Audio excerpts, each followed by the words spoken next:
Hello and welcome to Wordwise Podcast. I'm your host, Jamie Frosty-Voulin. I'm sat in front of my computer with my producer, Blake. We're having a little Zoom conversation, little Zoom meeting. I practically feel like I live on Zoom at the minute in the current times. How are you, Blake? I'm Sam, mate. I was a Zoom virgin this time yesterday, but I've had about 4 meetings now, so I'm getting there with it. It's cool, isn't it? Yeah, no, I like it personally, especially for someone not particularly tech-minded like myself. I've found it absolutely brilliant to use. The screen share option on it is great. I've managed to do workshops on it and everything. So yeah, I'm completely buzzing with this. It is. It's good. I don't even think it's new technology, but it's new to me. Yeah, it's new to me as well. But yeah, it's ideal, isn't it? Yeah, it'll do us for now, won't it? How you been then? What you been up to? Obviously, been stuck indoors, same as everyone else, but you still been managing to do a bit. Yeah, I've done it. You know, I've done some online workshops. I've done a couple of bits with schools online as well, which has been nice. To still been able to share the love of poetry and share the spoken word. I've also been using the time to work on my novel, which is something that is my big project at the minute. I'm writing basically. This is about my 9th attempt at writing a novel, and I scrapped the other 8 because I just didn't think they were good enough. But this particular one I'm really excited about, and yeah, I'm really in the zone with it, which is great. I've also been spending the time getting some podcast interviews done, so we've got quite a lot of good stuff lined up. And I'm also working on my 3rd poetry collection and a bit of a short film script. So yeah, to be honest with you, I can't actually pretend that I'm not enjoying this lockdown, because in terms of my creativity, it's been brilliant for it. If I'm being honest, it's just really good. For people that are creative and create content that you can put out there that people can consume while they're in isolation doing nothing, it is actually quite a good time for us. If you've got stuff you can bang out there, it's actually kind of striking while the iron's hot. People are doing nothing. Let's get our stuff out there, and it's a massive shot window, isn't it?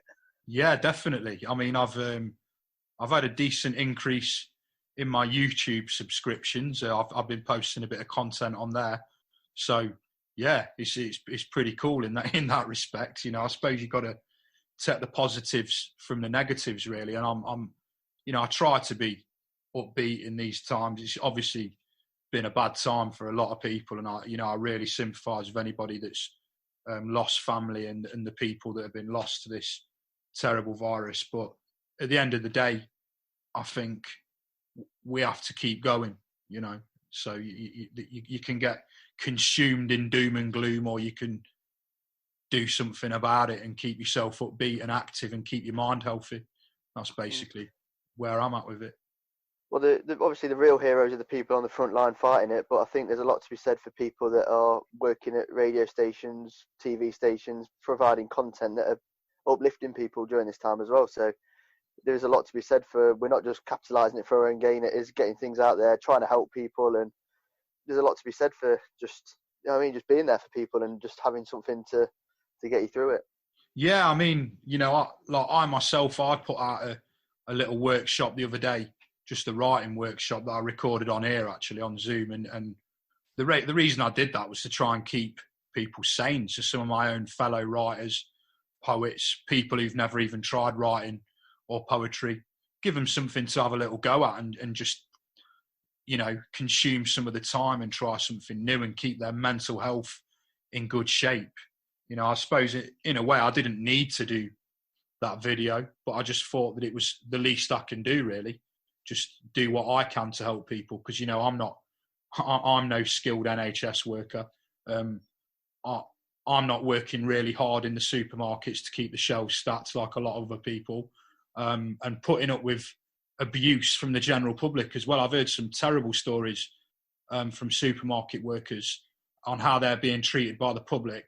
So first and foremost, I'd like to urge all of our listeners, if they see any member of the public abusing supermarket staff, pull them up about it. I think it's on us. It's our onus to say, don't speak to them like that, mate, because I ain't having it. If I encounter it, I'll be pulling people up because they're serving us.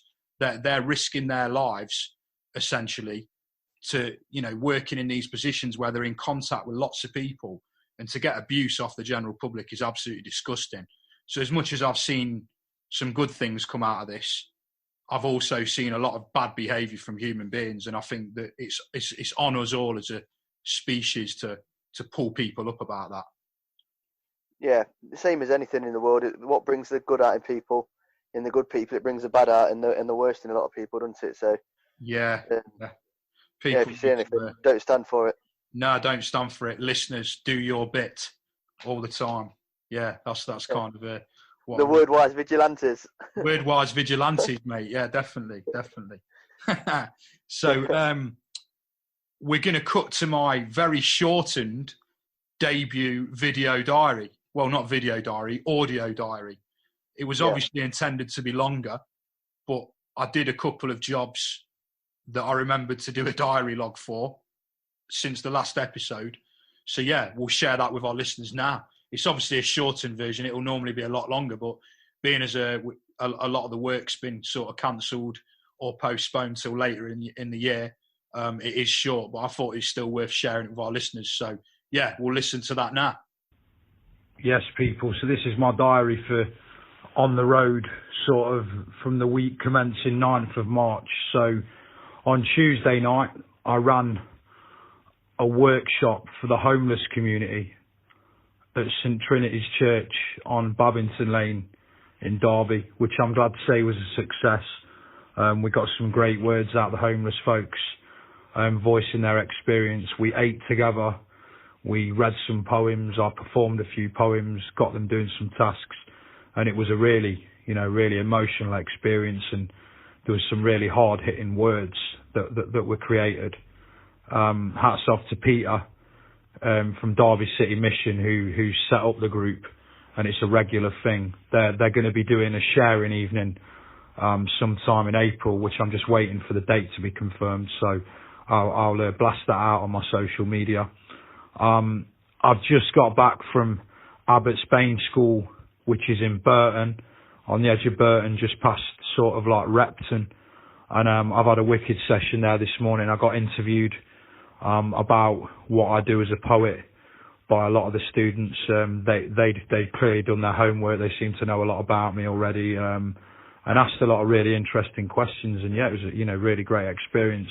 I then taught a workshop to basically a bunch of lads that maybe not really engaging with poetry, don't really like poetry, and they range from year 7 to year 9. I always ask them what they think of poetry at the start of the session, and their initial reactions of some of them was that it's boring, they don't like it, etc.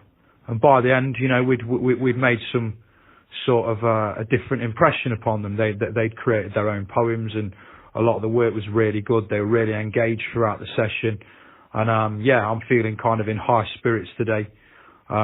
It's Friday the 13th, which is a kind of a strange feeling to feel in high spirits on Friday the 13th for some of us, especially with what's going on in the world right now. But, I'm feeling good. Another victory for poetry.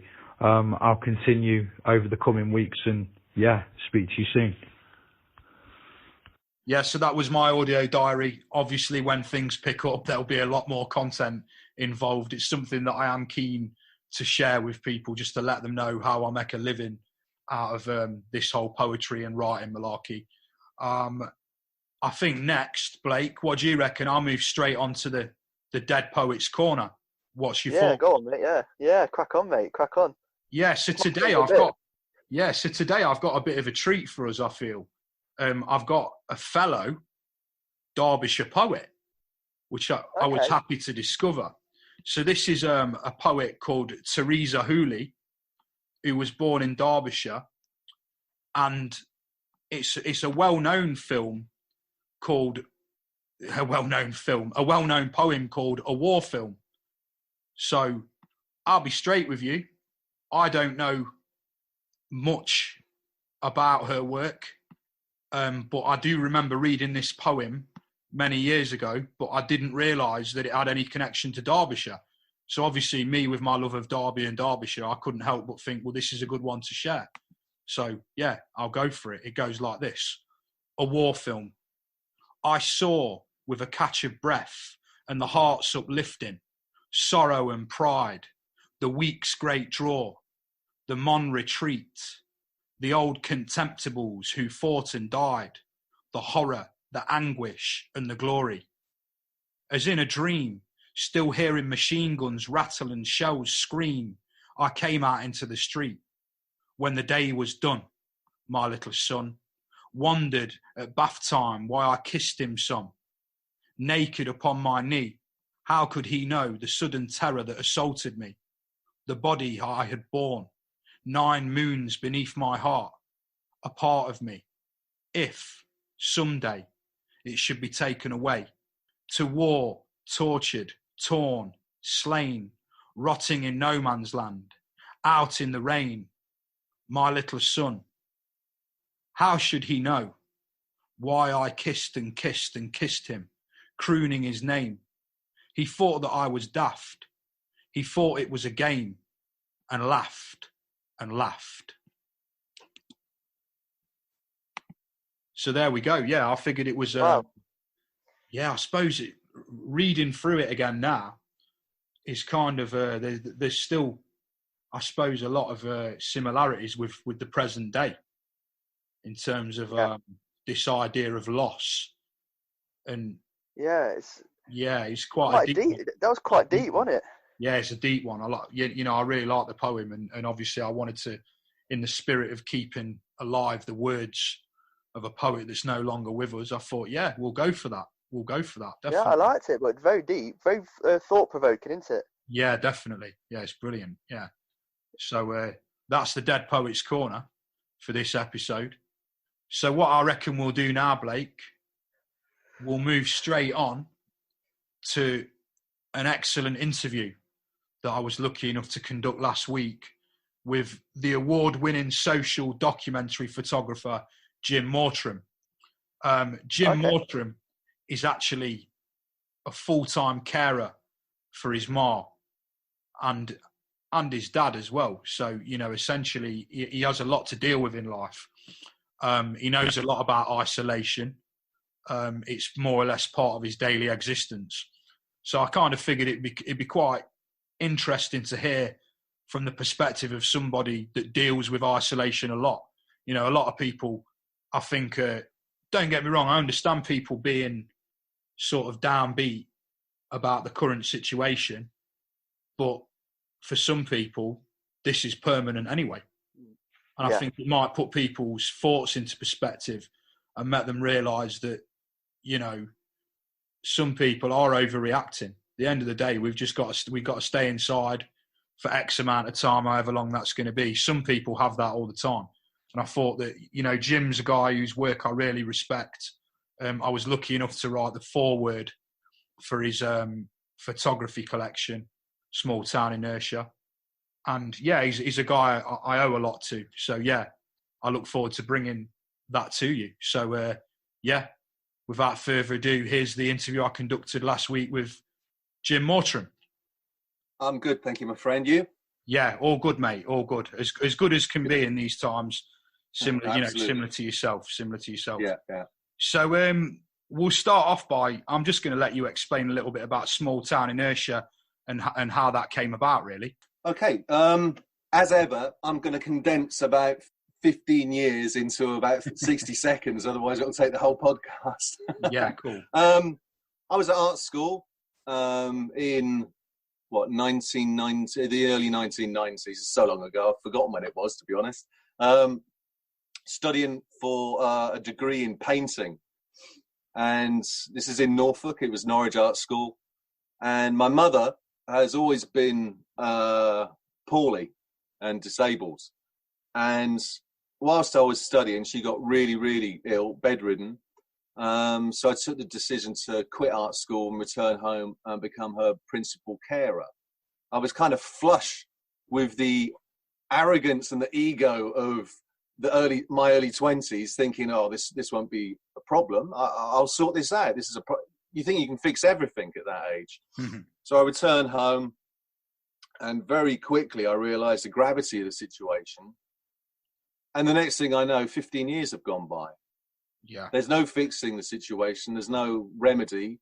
And it utterly transformed me as a human being. I mean, it completely derailed any plans or aspirations I had in life outside of the family, which was okay. That was the decision that I made, and I stuck to it and stick to it. It's 25 years now that I've been mum's carer. But it also had a profound effect on me as a person, to the positives and to the detriment. You know, the positives are that it was really, I switched one university course for another. You know, I switched painting for a very long, I probably got an MA in empathy. You know, that's how long that I've been doing this. And it really taught me how to do things like get rid of my ego, because there's no ego in place when you're a carer. You can't do anything but acquiesce to the needs and the demands of the person you're caring for. So it doesn't really matter what you want. You have to be of service. That's the same for every carer in the country. And of course, you're bound by a sense of duty, and you're bound by love, and you're bound by this commitment. This is something that the government, I'll hasten to add, knows, which is why they get away with paying us £1 an hour. You know, it's pretty unbelievable, that situation. But personally, what it did was it made me have the same lifestyle that my mother and my father ended up having, which is one of complete isolation and total marginalization. You know, I stopped socializing, stopped going out, didn't have any money to do it anyway. And pretty quickly, I was living a completely solitary life. So like 15 years later, 15 years into it, I'd reached a point where I just stopped speaking. I didn't speak out loud for the best part of a year. And life is full of junctions and doorways that you can never preempt or see coming.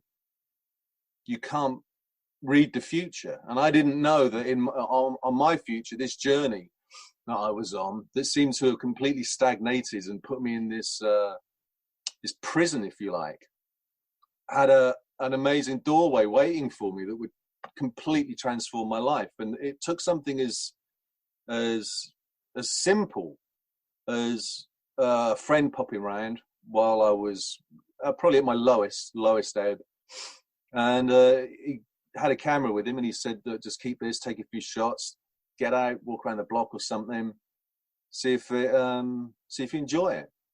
And I think what had happened was, having this camera all of a sudden kind of rebooted me like a hard drive. It wiped all the experience of the atrophy of the last preceding 15 years and kick-started me back. And I was suddenly found myself in the same frame of mind that I was in while I was studying painting. And I paired that with all of the lessons that I'd learned through being a carer and all of this personal, like, downward spiral. And suddenly I had an outlet. So suddenly I had a tool that I could use, and I could use all by myself. I didn't need to involve anybody else, which was good because I didn't know anybody else. And sometimes you get a lucky break. And my lucky break was that I was instinctively able to use the camera. You know, I kind of, it's a process of, if you take every inspiring thing that you draw inspiration from and you kind of let them marinate for a good decade, 15 years, I realized that I'd already studied so much painting, so much cinema, so much literature, so much poetry, so not too much photography, ironically, but all of this primed me that I knew how I saw things. You know, I knew how I wanted to see things, and more importantly, I knew what I wanted to do with that ability. So you couple those lucky moments with a new Conservative government, so it's the beginning of austerity, and you also couple it with the real first massive flush of online sharing. So I was able to make photographs. Very quickly, I found myself making photographs. What happened for me personally that really kick-started this was the very first week I think I had this camera. I was walking around the block, taking pictures of sheep and trees. Not too exciting for me. But there was one person that I had a point of contact with, an unspoken point of contact, that was an elderly neighbour. I'd often go for walks really early in the morning, like 2-3 o'clock in the morning, and he'd always be awake, and he'd always put his hand up, and I'd put my hand up. And to cut a long story short, what happened was he beckoned me in. I still wasn't speaking at this point, but I kind of motioned to my camera, and he was like, yeah, you do what you like. Started making photographs with him. And what happened was it was like a key had been placed into the epicenter of his soul. And he opened up and he just poured out the last 20 years of his life to me. So I just sat there at his feet, listening, making photographs. And we did this a few times.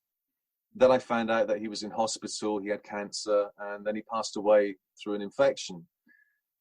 And his parting gift to me was he gave me the blueprint for what Small Town Inertia was to become. I realized I wasn't interested in making photographs about me or about my vision of the world. I wanted to make testimonials and pay homage to all of the people around me. And WH left me with that gift. He kind of gave me that blueprint. That was probably the most important moment of clarity and inspiration of my entire life. And I think about him every day because of that. Every time I look at a camera, a photograph, he still exists. And that was the thing that really moved me about photography, in that you can kind of cheat mortality with it.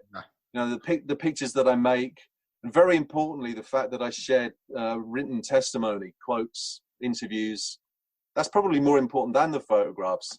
The way that I think about photographs is that they're hooks that stop people for long enough so they might actually read the testimony and understand a little bit more about the people around them. Because certainly from day one until now, probably the prime motivator is that we find ourselves at this moment in history living in a time and a society where people don't talk and people don't listen. And I think it's probably the cause of most of the ills that we face, from Brexit to austerity to imbalance of wealth, imbalance of power, communities fractured. You can follow it all the way back to Thatcher, right up till now. So Small Town Inertia grew pretty quickly, I would say, even though, I've been doing it for over 10 years now. But it's all community, it's all built within my community. So I started out making portraits in the street with people that I just kind of encounter whilst doing my carer duties, picking my mum's meds up, doing the shopping, people in supermarket queues or bus stops or that kind of thing. And then one day, a really lovely guy called Stuart said, look, I can't really talk in the streets, too noisy. Do you want to come back to my place, have a cup of tea? And again, there's another doorway that was opened up and transformed my life, because I found that whilst in someone's home, in their environment, everything changed. People become more open and they're able to share more. And so what really happens, or what really happened, was also organic. I don't ask people if I can take their picture. I get people phoning me up saying they want to do it. Over the years, because everybody that I've ever made a photograph with, I continue to talk to. I consider them my extended family, all of them. They're all my community, and I'm theirs. And it's, even without knowing what it was, because I'm not educated at all in photography formally. It's all picked up from amazing people online and being inspired by other photographers. I didn't even know what long form photography was when I started. For those that don't know what it is, it means you spend a long time doing it. And I always figured that you know, I think if you've had moments in your life that have been dark and you remember them and you learn from them, not as scars, but as signifiers, you know, a lesson. I always figured that I wouldn't want anyone to make a photograph of me at my lowest and then just fuck off. Yeah. I would want them to continue the story, to ask me, you know, it's all the W's, isn't it? Who, what, why, when. Yeah. So that's how I've applied my sense of morality and empathy to the camera, being that I would never treat anyone in any other way that I myself wanted to be treated. Yeah. So ultimately, the whole process, the whole project, the whole series, whatever you want to call it, for me, it's just life. You know, that's what I call it. It's really all about being a reaction to the imbalance of power, the imbalance of wealth, austerity, and not giving people a voice, but just amplifying the voice that no one's been fucking listening to. Yeah, brilliant. And I think that a massive thing about what you do is the fact that you attach the narratives to the pictures. And I know that obviously Small Town Inertia is available as a book through Bluecoat. And obviously I was lucky enough to take part in the exhibition at Side Gallery. 100%. Which that was a huge honour, man. Yeah, at the start of last year. And that was great. So what are your plans for the future? Did I hear you say you're working on another 2 books? Yeah, that's correct. I mean, obviously, anyone creative at the moment, everything's up in the air. We don't know what's going to happen. We don't know what's going to happen to the economy. Are people going to be able to even afford things, relative luxury like photo books? Yeah. 12 months from now, we don't know. But I mean, obviously, at the moment, I'm in lockdown. I have been for 2 weeks because I've got 2 high-risk parents. My mother's obviously bedridden. But you know what? The photography kind of takes care of itself. You always have to have the right moment and the right situation to do that anyway. And 95% of the time I go out to make pictures, I don't. I'll be talking to someone and listening to them. Listening is so much an integral part of everything that I do. You know, you don't get to make pictures that don't look like photographs where somebody is aware of the camera, unless you have a lot of trust and a lot of water under the bridge and a lot of respect for each other. You know, because for me, it's all a collaboration. So the photography might have stopped at the moment. I mean, I've probably shot half of book 2, as it stands. But that doesn't stop me, you know, every night going online and talking to everybody from book 1 and book 2. Yeah. Checking in, making sure they're all right, seeing if anyone needs any help, any food, any supplies, or, you know, picking up the telephone and calling those that can't afford the internet or don't have the internet. Yeah. So, but I've done that forever anyway.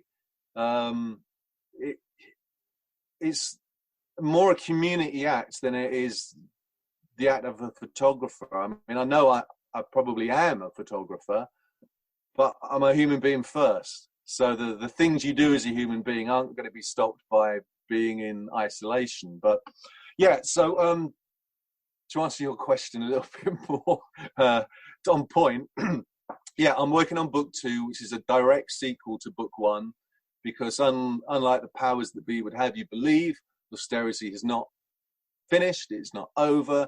If anything, life is a lot fucking harder for people now, and it's going to get even worse given the current situation, the COVID situation. And then when book 2's done, I hope, fingers crossed, that'll come out when the work's finished. You know, I never rush things. I always take time, because stories take time. Yeah. You know, I could probably make a book in a week if I wanted to. Yeah. Making photographs isn't that hard, but you have to allow a story to naturally progress and evolve. You can't rush these things because you never know what's going to happen. Yeah. So, you know, I had in book 2 was very much going to be about life post-Brexit. Now it's going to be life post-Brexit and a pandemic. Yeah. Yeah. So yeah, that's where I'm at right now. So it's very. And much... I've got to say, one of the absolute treasures that I've got, I think when it's a real intense period of reflection at the moment. You've got time, a little bit of time anyway, to think about things. And I remember the first time I saw your writing. It was a video of yours, and I was so blown away. I just thought, fuck it, I'm going to ask if you want to do it. And out of that, I got a brother, and out of that, I've got the best preface to my what was my first book, because it was always really important to me that each individual kind of discipline interacts with others. Yeah. You get a lot of cliques and all that sort of stuff, and that's not my bag at all. I want to work, and I've always wanted to work with people from other disciplines, and I don't know why more people don't do that, because I think it's utterly essential. So thank you. Yeah, no, thanks for talking to us today. And so obviously you have a website for Small Town Inertia as well, right? I do, yeah. So people, you want links? Yeah. So people who say are not in a position to afford the books or whatever, they can still go on, look at the photos, read some of the narratives. 100%. Yeah, the book is available for free digitally. Oh, brilliant. If you go to J Mortram at, oh Christ, what's my website? No, it's not that, is it? It's jamortram.co.uk. If you go there, you can look at the book in its entirety with all the text for free. Brilliant. You can also see a portrait section and what is an art, like a repository where I've been dumping loads of stuff from what will be book 2. You can also look at the long form stories in their entirety at smalltowninertia.co.uk. Brilliant. And come talk to me on social media. You'll find me on Instagram at smalltowninertia, on Twitter at JA Mortram. Pop along, have a chat. I know a lot of people probably aren't used to isolation. I know that most carers are, so we're kind of hardwired to deal with this stuff, but a lot of people it's going to really affect. And that first flush of terror that can come from it is hard to deal with. Every carer that I know has dealt with that. And I know that there's going to be a lot of people out there that never have, and they're going to have a tough time. So if you want to chat, hit me up. Always happy to have a natter. Brilliant. Thanks for talking to us today, Jim. Nice one. I'll speak to you soon, man. Take care. Take care. So that was the interview I conducted with Jim Mortram. He's given you his name and details to follow him on social media, connect with him. I'd advise on doing so. He's an absolutely top bloke. I'm lucky enough to be able to call him a brother now, really. He's a great guy. And yeah, I suppose that's kind of all we've got left for the show on this occasion. We've got plenty more coming at you during this period. I'd like to thank you all for listening in once more. The reaction to the podcast has been brilliant. I keep getting messages about it on social media, so it's nice to hear that people are listening to it and interacting. And yeah, we'll catch you again for the next episode. Say goodbye, Blake. Goodbye, Blake. Oh, typical, mate. Yeah, typical. Nice one. Yeah, goodbye. We'll try and get as many of these out as we can while you're in isolation. Yeah. Nice one for listening. Sweet. Take care, everybody. Bye-bye.